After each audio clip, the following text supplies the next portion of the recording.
Bonjour à tous et bienvenue sur le chantier de réhabilitation du théâtre d'Évreux. Nous avons installé notre plateau aujourd'hui lors de ces coulisses du bâtiment. C'est une opération organisée par la FFB, la Fédération française du bâtiment, pour permettre de découvrir ces métiers au grand public et puis particulièrement évidemment aux jeunes qui pourraient être intéressés par ces métiers du bâtiment. Et puis il y a également, en dehors de la visite du chantier, des ateliers. C'est justement de ces ateliers dont on va parler aujourd'hui avec mes 4 invités. Floriane Bélanger, vous êtes en première année CAP couverture au CERF BTP. Bonjour. Bonjour.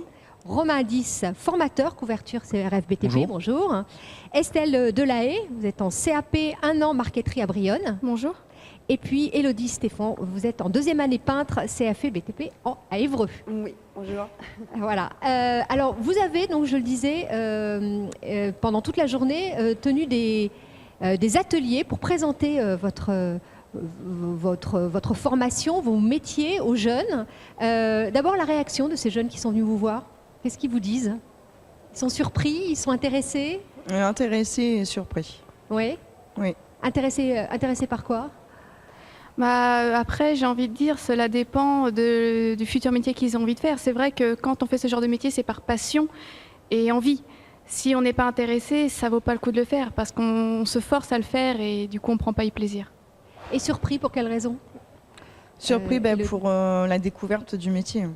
Ils ne s'attendent pas à ce genre de choses? Je pense pas. Vous leur avez fait aussi mettre, si je dirais, la main dans le cambouis, vraiment voir ce que vous faites, voilà, des petits ateliers. On leur a fait essayer un peu de peinture. Ils nous ont fait partager un peu leur expérience. Ils ont déjà peint chez leur tonton, leur tata. Enfin, c'est marrant, c'est sympa. Vous êtes intéressé, vous, par ce type d'atelier, de pouvoir rencontrer justement les gens qui pourraient ensuite être vos collègues? Oui, je trouve ça sympa de leur faire partager notre expérience et puis leur donner envie aussi au métier.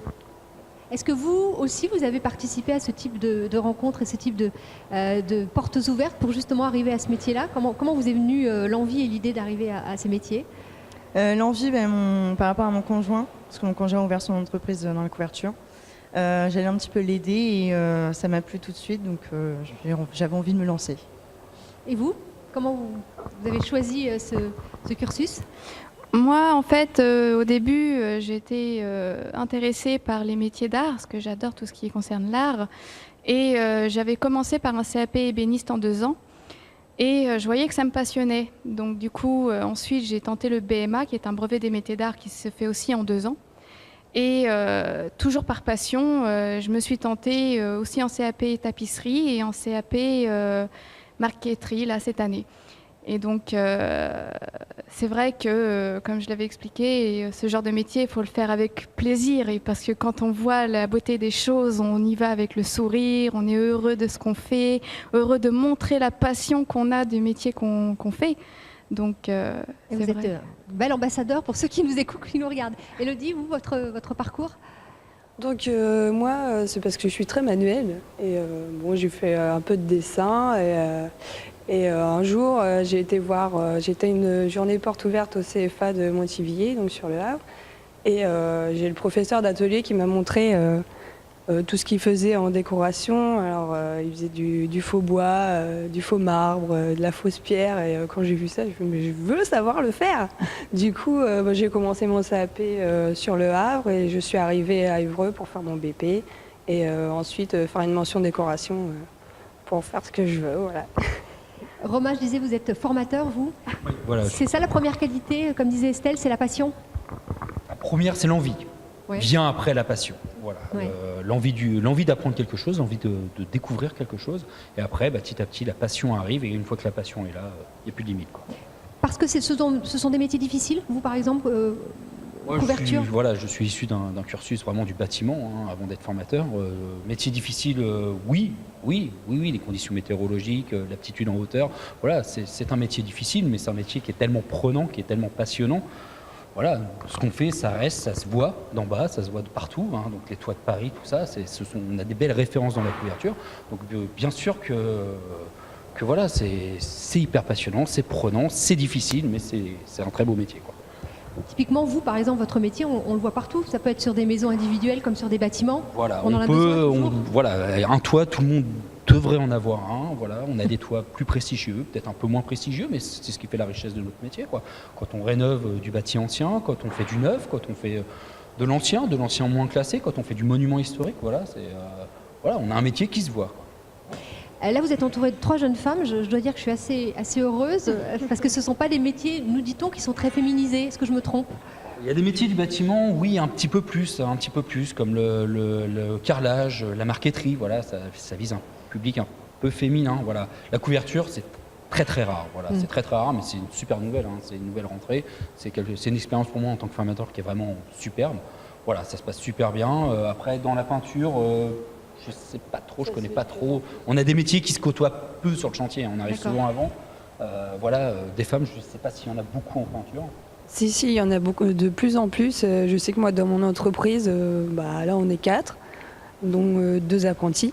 Et c'est génial au niveau des clients. Enfin, les clients sont plus rassurés de voir une femme, parce qu'on fait du particulier, donc forcément. Et voilà, ça les rassure. Et je trouve qu'une femme, c'est quand même plus minutieux qu'un homme. Et, ah bah oui. Je peux pas laisser dire ça. On n'est pas là pour ça. On n'est pas là pour ça. Mais oui, non, ça apporte quelque chose. Oui. Une femme dans une équipe. Non, mais un homme, ça va être bourrin. Ça va faire les gros chantiers qu'une femme, c'est plus minutieux. Ce n'est pas C'est vrai. pour vous faire réagir. Est-ce que vous avez l'impression de faire, au-delà d'un métier, comme disait Romain, de l'art? C'est vraiment de l'art pour vous? Pour moi, oui, quand même. Il y a cette dimension-là qui est importante. Et alors, quand en plus on se trouve dans un si beau bâtiment historique, c'était peut-être la première fois que vous rentriez sur ce chantier. Oui, en effet. Oui, ça doit aussi là vraiment être. On est vraiment là dans l'art, dans la culture, vraiment dans la transmission d'un savoir-faire. C'est l'impression que ça vous donne? Oui, c'est vrai que être là dans un bâtiment, c'est ancien. C'est vrai que le voir là en plein chantier, restauré, ça fait plaisir parce qu'il y a beaucoup de chantiers anciens qui malheureusement n'ont pas les moyens d'être restaurés et qui commencent à perdre leur valeur. Et je trouve ça vraiment dommage. En tant que formateur, vous pensez que c'est important qu'il y ait des rencontres avec les professionnels, des rencontres très concrètes, comme il y a là dans les coulisses du bâtiment? C'est primordial. Voilà, ce sont les professionnels qui assurent notre relève du métier. Donc oui, il faut des professionnels. Il faut que les professionnels viennent, il faut que les professionnels se déplacent, il faut que les professionnels aient envie de former afin d'assurer une relève, quoi. Nos bons anciens sont petit à petit à la retraite. Voilà, il n'y a que la nouvelle génération qui va pouvoir prendre la relève. Il faut que nos professionnels motivent et donne envie à nos futurs professionnels de démarrer, quoi. L'image qui est attachée à ces métiers est toujours pas très connue, on va dire, voire un peu mauvaise dans le grand public, et peut-être les parents ou les formateurs en lycée, collège n'ont pas encore une vision suffisamment positive pour la proposer aux élèves. C'est votre impression ou pas? La vision du bâtiment, elle est très très dénigrante quand même comparée à d'autres métiers qui paraissent peut-être sur le papier plus prestigieux, mais on y revient parce qu'on se rend compte que c'est une voie professionnelle qui offre des possibilités d'emploi, et aujourd'hui, en suivant n'importe quelle formation, n'importe quel type de formation, n'importe quel cursus de formation, on peut devenir professionnel. Donc à partir du moment qu'on passe cette étape d'apprenant à professionnel, il n'y a plus de problème d'être dans le bâtiment, de plus y être, quoi. Est-ce que vous avez une envie, vous, qui êtes en train de vous former, d'avoir votre propre entreprise? Oui, j'ai compris. Oui. Pour vous, c'est important aussi d'avoir votre structure. Oui. Pour proposer, pour quelle raison? Pour un plaisir. Et être autonome, et pouvoir faire. Et être autonome aussi, oui. Vous aussi, c'est votre envie de monter votre propre structure? Au début, je pense plutôt aller dans une entreprise pour avoir plus de bagages, d'expérience. Parce que je me dis, là, je suis encore en lycée professionnel, donc c'est vrai, je gagne de l'expérience avec mes professeurs. Mais pour moi, le mieux, c'est quand on est en entreprise, on a l'expérience de vraies personnes, de personnes qui ont travaillé dans une entreprise, qui, avec le temps, ont en plus d'expérience. Donc, ils ont beaucoup en plus à nous apprendre que nos professeurs qui, eux, continuent aussi d'apprendre. De toute façon, on continuera toujours d'apprendre jusqu'à la fin de notre vie. Et je trouve vraiment ça magnifique. Donc pour l'instant, je préfère aller dans une entreprise et peut-être avec le temps ouvrir la mienne pour apprendre mon métier à des personnes qui seront motivées. Et vous, Elodie, la finalité, c'est d'avoir sa propre entreprise ou de côtoyer d'autres professionnels? Oui, forcément. Mais pour l'instant, pour moi, c'est d'évoluer, de faire mon maximum. Et puis ensuite, j'espère pouvoir avoir une entreprise à moi. Merci à vous quatre d'être venus au micro de Radio Sensation pour ces coulisses du bâtiment au cœur du théâtre d'Évreux, qui donc est en chantier de réhabilitation jusqu'à l'année prochaine. Vous pouvez retrouver ce magazine et tous les magazines que nous faisons ici à Évreux sur notre site internet radiosensation.fr ou bien sur notre chaîne YouTube. À bientôt et merci, au revoir.